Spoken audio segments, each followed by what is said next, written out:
Welcome back, stream. We are back with our finals featuring Chris Olsen and Keane.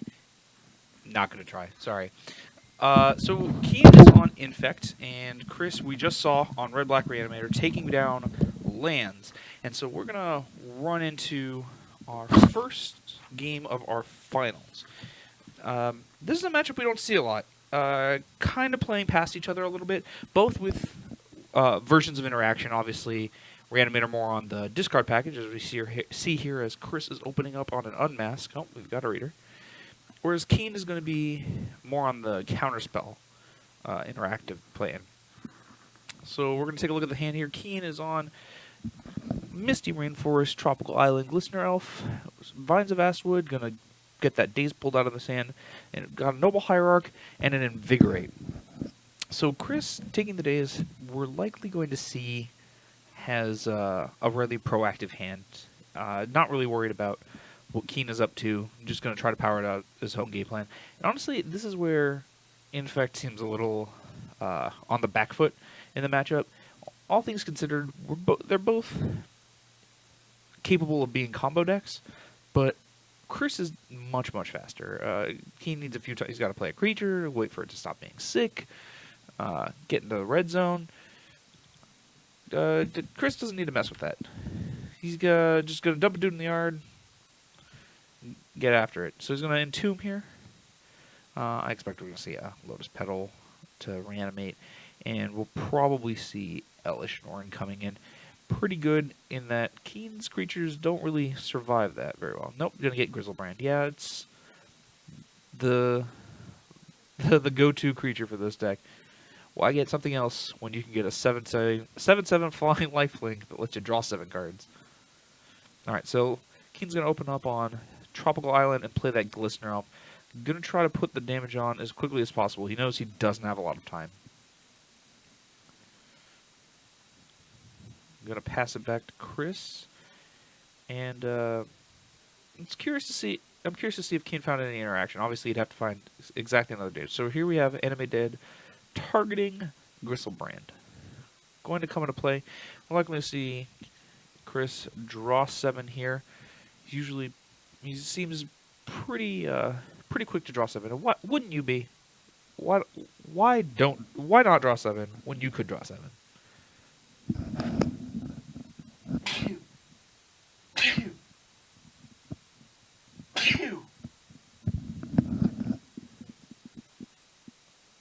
All right. 7 off the top. Let's see what we've got.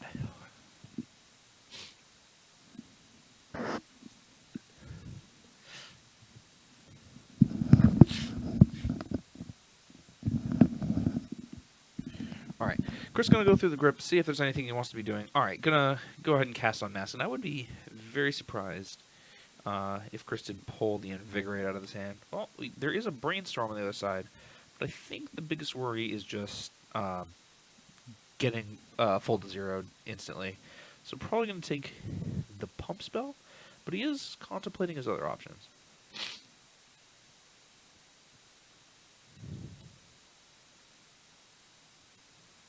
The upside of Vines of Astwood obviously is the ability to give your creature what is effectively hexproof. However, the fact that being 2 mana to give +4/+4 matters a lot when you need to kill quickly. So yes, Chris is going to go ahead and rip the Invigorate out of hand, leaving Keane with the Noble Hierarch and Vines of Astwood, Vines of Astwood that we knew about, and the Brainstorm that Chris just learned of. Alright, and just move to discard Tidespout, Tyrant, Elish Norn, some lands, and this is looking pretty bad for Keane. Doesn't have a whole lot of ways of getting in. Now, this Brainstorm could be very good. There is a possibility that Keane could do something like play a land, play Brainstorm, find Invigorate Berserk, and just kill. Which I'm curious to see if Chris will block if that Glistener Elf gets in for that very reason. Alright, King gonna untap. Take a draw. We have Tropical Island. Not what he's looking to see here. I'm pretty sure we're gonna see him fire off this Brainstorm. Alright, cast Brainstorm. A 1, Linkboth Nexus, Daze, and a Sylvan Library. Good cards, but not at this moment. Yeah, Keane's just going to pack it up, sees the writing on the wall, and we're going to head over to the sideboard. So, over on Chris's side, we have 3 Wear Tears, 1 Grave Titan, 1 Iona Shield of Emeria, 1 Archetype of Endurance, 2 Collective Brutality, 2 Massacre, 3 Stronghold Gambit, 1 Thoughtseize, 1 Sneak Attack. So some of these are pretty obvious as not particularly good. Things like Stronghold Gambit. Massacre could be good. I will double check if your opponent needs to have anything for it to be free. So your opponent needs to have a plains and you need to have a swamp. So that's not going to be particularly good. Probably not going to bring those in. However, I expect that he will be interested in some number of these Wear Tears and Collective Brutalities, along with possibly Sneak Attack. But I don't expect that he needs to do that. I think he wants to just be faster in this matchup, not really tax his own mana too much. And so we'll probably just see something like Collective Brutalities and some number of Wear Tears. Over on Keane's side, we have 1 Spellskite, 1 Pithing Needle, 1 Viridian Corruptor, 2 Submerge, 1 Null Rod, 2 Surgical Extraction, 1 Nature's Claim, 1 Corrosion Grip, 1 Caracas, 1 Force of Will, 1 Flusterstorm, 1 Crop Rotation, 1 Bojuka Bog. So Crop Rotation, Bojuka Bog have got to be coming in here. Flusterstorm and Force of Will seem like a possibility just to give himself a little more insulation from those faster draws. Caracas, definitely coming in.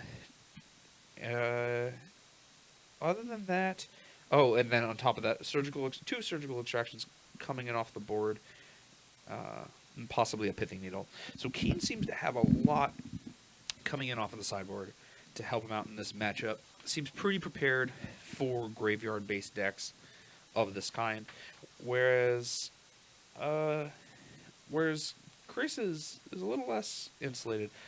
He might take something like Iona off the sideboard, but this isn't the ideal matchup for it. It's not great. The archetype isn't particularly useful in that Keane is not really targeting the creatures once they're in play. This is much like the previous matchup, where once a creature is on the board, there's not much that Chris's opponent can do about it.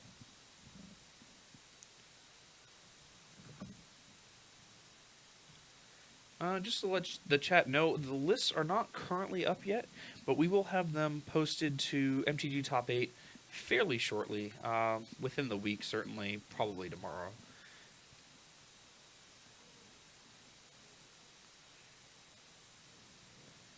Alright. Finishing up their sideboard choices. Chris seems a little unsure what he wants to pull out of the deck here. I mean, there's a lot in the original list that he already wants. There's not a lot of dead stuff. Maybe something like Chancellor of the Annex isn't great, but it seems pretty good. Sire of Insanity is a little underwhelming. Maybe you can bring in something like Iona, but I think most of what Chris wants to bring in here are utility spells. Like I said, with those 2 Collective Brutalities and some number of Wear Tears. Possibly want to bring in the 4th Thoughtseize, but I don't expect so. Alright, gonna get into shuffling, and that's oh, here, see, he's counting sideboard. That's a good habit to get into. Anyone who plays Legacy or is looking to get into the format, it's really easy to sideboard a lot of cards and kind of lose track of what cards are coming in and out. Just give yourself a double check, pile shuffle, count your sideboard, and we're gonna get shuffled up for game 2. Just so everyone knows in the chat, we do have a Legacy event here every month. This month we're actually going to have 2. There's another one, I believe, on the 25th, if I remember correctly. And that is a Saturday, or it should be. Yeah, it'll be Saturday the 25th. We have another event. And the first Saturday of every month, we have a Stables event here at Fire and Dice. We also stream multiple times a week. On Monday, we stream... Actually, I don't think we're streaming on Monday. No, so Tuesday we have Modern that we stream. Friday we stream Pokemon. Thursday we stream Super Smash Brothers for the Wii U. Just to reiterate for chat, yeah, we have these Legacy events once a month in addition to our Wednesday weekly Legacy playtest events. Those are mostly for practice, just an invitation for people to show up and get some reps in addition to being able to test out decks they're not familiar with. And they're $25 to enter our monthly events with those fantastic prizes that you've been hearing about, that, you know, including but not limited to Scrubland, Volcanic Island, Tundra, things like that. I mean, shoot, I only got 8th, and I still got a set of Floodistrands, which, as a Miracles player, I found moderately funny, considering I already had the set. Alright, so Chris, not happy with the 7. Gonna send it back, see if he can find a 6 that'll work for him.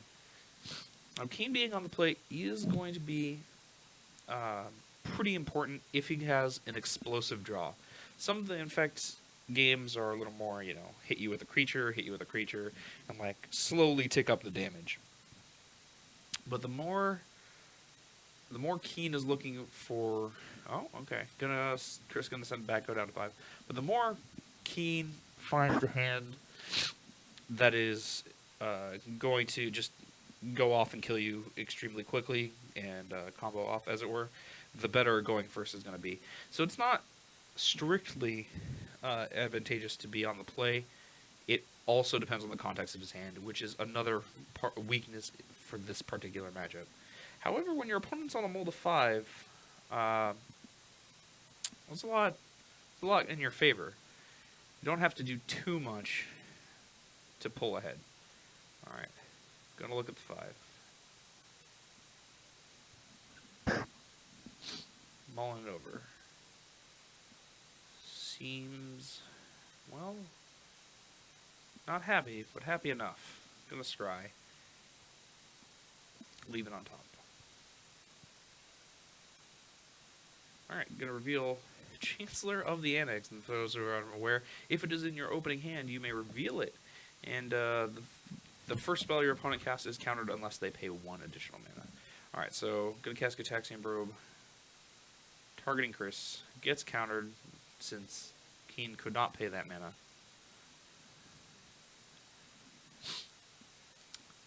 It's kind of funny how you can miss something like that. It's right in front of you, but it's not the kind of effect that happens very frequently, and it's not the kind of effect that exists in Magic very commonly. So it's pretty easy to just slip up and go, oh, whoops, I guess I'll just counter my own spell. But going to cast that Noble Hierarch, pretty good for a consistent attack kind of game plan, but not for an explosive one, though maybe an explosive hand isn't necessary in this particular game, given the double mulligan on the other side of the table. Chris going to go ahead and fetch out a Badlands, put himself down to 19, and cast a Dark Ritual. I think I saw Nghiem Reanimate, so it seems like 5 is all you need when they're great. Alright, it's going to get dazed. Seems like a good option. Not going to be able to daze the subsequent spells, which are just going to lock you out. Alright, replay Tropical Island from Keane. Make a mana, cast Glistener Elf, pass it back. Alright, well, alternatively, if Keane can find interaction and slow the game down and trade cards, a consistent attack will close the game out very quickly, and it's hard to answer. Chris does need to... doesn't really need to rebuild, is the thing. He already has the spells he needs. He just needs to make sure they're resolved. So we might see some interesting sequencing with the intent of getting the important effects to happen. I think I see a copy of Collective Brutality that's likely going to be pointed at the Glistener Elf and Keane both. I think Chris is debating how he does that. So he's going to escalate a single time, discarding that Chancellor of the NX, I believe. And target Glistener Elf and Keane. I believe he's going to be looking at Keane's hand. Alright, Keane's going to give that Glistener off protection, and to reveal 2 more lands. So the Collective Brutality, all in all, didn't do anything except let Chris know that there's time on the other. There's no interaction on the other side, and hey, you can get that creature into the yard. All right, so we're gonna come in for 2 Infect, and let's be real, we're just gonna put that on there because life totals are unlikely to matter on Chris's side.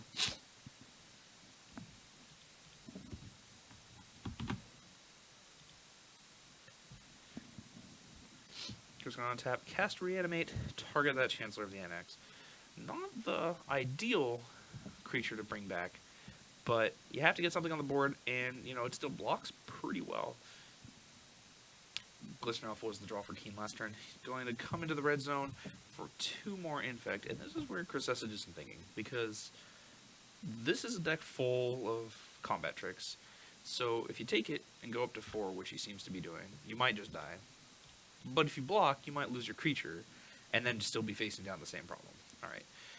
Found Faithful Student. Chris is going to draw 2. I found another copy of Reanimate. Did he find another creature? I don't believe he did. Oh, no, there's a Sire of Insanity over there. Probably looking to put it into play. Just get some beefy bros on the board. Alright, going to discard Unmask and Sire of Insanity. Going to pay 6 more life. So, for those keeping track of home, Chris is somewhere around 6 or 5.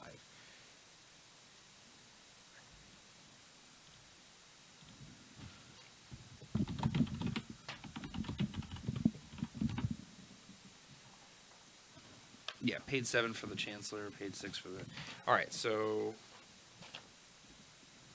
discard, invigorate to that Sire trigger, and Chris has got to be happy about that.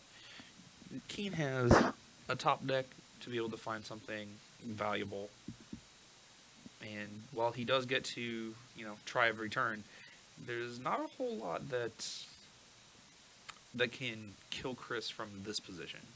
Obviously something like Become Immense has to be a worry, but, there are creatures to block. Alright, gonna go ahead and cast Collective Brutality, likely just to pick off a creature. I would expect that he's going to be taking down one of these Glistener Elves, and yeah, he does. And going to get a little frisky, go into the red zone, come in for 6. Put you to 12. And suddenly, Chris is in a lot of pretty good control of this game, despite the fact that he's on the draw and on a mull to 5. And this is kind of the disadvantageous matchup at work here for Keane. Alright, found a copy of Brainstorm. I'm going to pay 2 to cast it. See what he found. I did see another Misty Rainforest in those top 3, so not particularly good. I didn't see too much of it. I think there was another Brainstorm also.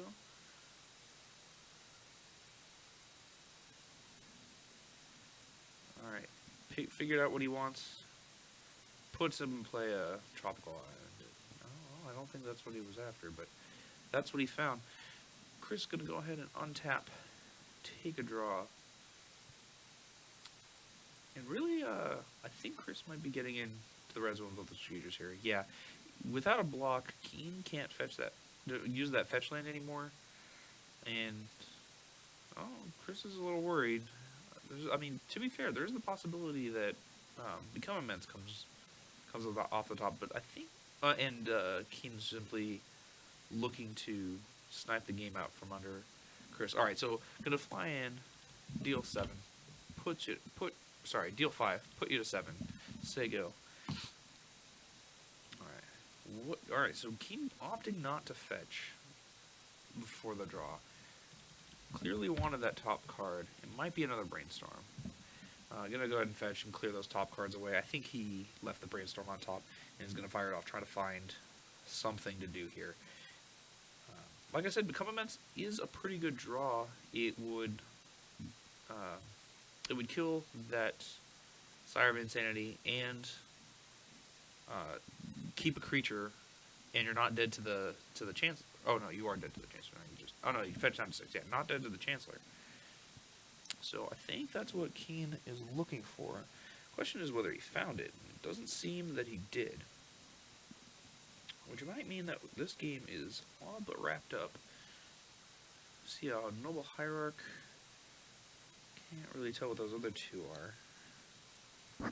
Gonna keep the Hierarch. Keane has one more draw to find something before he's just dead, but the window is closing. Chris gonna take a draw. Is it the nail in the coffin? Not quite, apparently. So I think at this point is when you send him with the Sire. There has to... Well, no, because you need to block it for the case there's a becoming minutes. Yeah, just coming into the red zone with the Chancellor means you don't die and you kill on the swing back. Yeah, so he's doing the math, figures it out, puts you to 1. Can you answer this? Gonna cast Entomb, for what it's worth. Put another monster in the yard.